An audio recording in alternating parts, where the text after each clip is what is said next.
Hey guys, hope y'all are doing great today. Welcome to this week's Food Forest Tour for the week of April 19th, 2020. Hope everyone's been doing well. As you can see, everything's starting to really turn green here.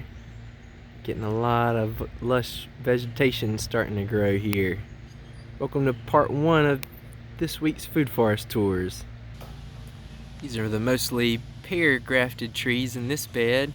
Looking really good, really starting to put on a whole lot of growth this week. You can see a lot near that far down in there especially are really starting to grow a whole lot. The ones near this end are just starting to kind of get going. Some of these I think had gotten cold damage from when I was storing the scion wood, which is, you know, the piece of wood that you graft onto the rootstock. So I think a few of those, and it seems like the ones that kind of turned black are the ones that have died and haven't made it. But for the most part, a lot of them are really doing good and got lots of good growth starting to come on. It seemed like the pears at first had were growing more than the apples, but as you can see, the apples are really taking off. Lots of really super healthy growth right down there on that left end especially, and back in the far corner right over there you can see a lot of them are getting really tall, almost some more than 7 or 8 inches of growth, so that's really good to see. Really excited about that. So far all of the apples have taken, and hopefully they'll hang in there for 100% success. That'd be pretty nice the first year. Looking really good, lots of good healthy green leaves and growth. No really bug damage at all. Really excited to see that. Heading over here to the grapes, they're looking really good. These clusters are really already starting to grow really fast. Looking really nice. Really full, long clusters. Lots of new vigorous growth coming out. This young one right here is really starting to put on some good growth. Just attaching itself naturally. You can see the tendrils attaching right to the string that I've got to just from above. Using these wire systems, you can take one string that goes all the way across like that. Oops, sorry, my hand was too much in the way. But and then right in the middle of it, you take a string and you tie it straight down to the vine, and then it, like it does, it should attach on naturally, or you can use like a little zip tie or other string or something to help it train up that, and then it'll go right up the wire, and you can train it to branch out along each of those, so it kind of gives it something to kind of like a framework to go on instead of just doing it in midair, which can be a little bit more challenging. This vine's looking really good too. Got some good clusters down there, some really big ones right up here. Looking really good. Looks like we'll have a lot of grapes this year. Well, not a whole lot actually, but a lot for the size the vines are. They're really putting out. Looks really good. In the second row over, this vine's doing really good. Really putting on some, you can see some really just vigorous growth on each one that's coming up. It's got some good clusters on this one, just a little bit behind the other ones.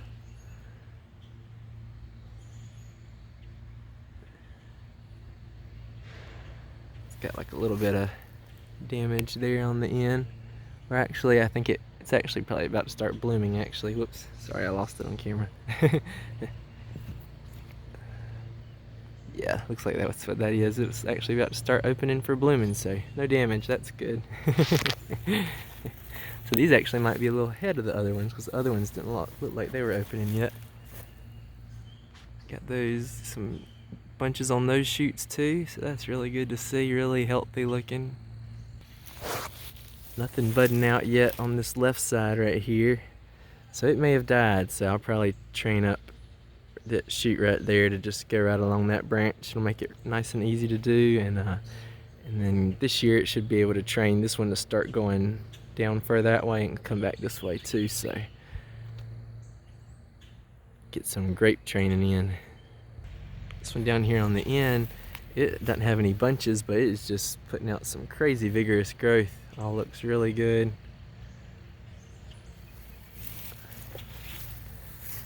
For it being of kind of medium to smaller size.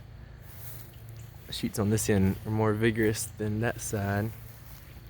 Going over here, this is that really vigorous one. I haven't tied it down yet, but that one will be going that direction. So no grapes on this one this year. I think this one may have had like one small bunch last year, but nothing this year it looks like. But looks like it's putting in some really good growth to get bigger and hopefully make lots of tasty grapes next year. Right over beside it is the red table grape. It's got lots of healthy clusters.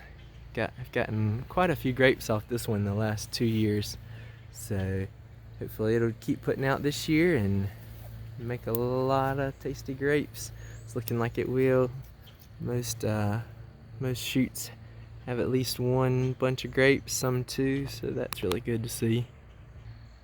Over to the muscadine, this first one that's putting out so much fruit. Just zoom in on one of these clusters.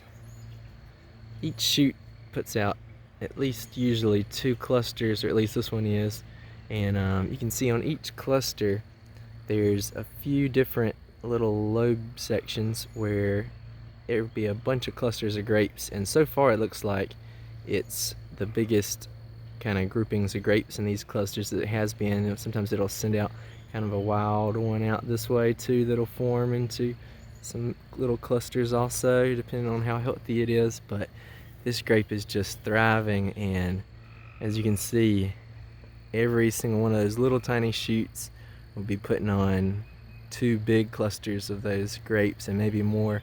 So like you can see, this one over here, it's actually already got 1 right there on my thumb, 2 clusters right there, and then 3 clusters right there. So some may even have more as they get bigger and grow. So I'm excited to hopefully get lots of these this year. Looks like this is the year that this one will finally be putting on some good grapes. It seems like the branches kind of hanging down actually are producing more clusters than the ones that are kind of more vigorously growing up. As you can see, kind of down on here. Let's see. Let me find a good branch with a few clusters. So that's a cluster right there.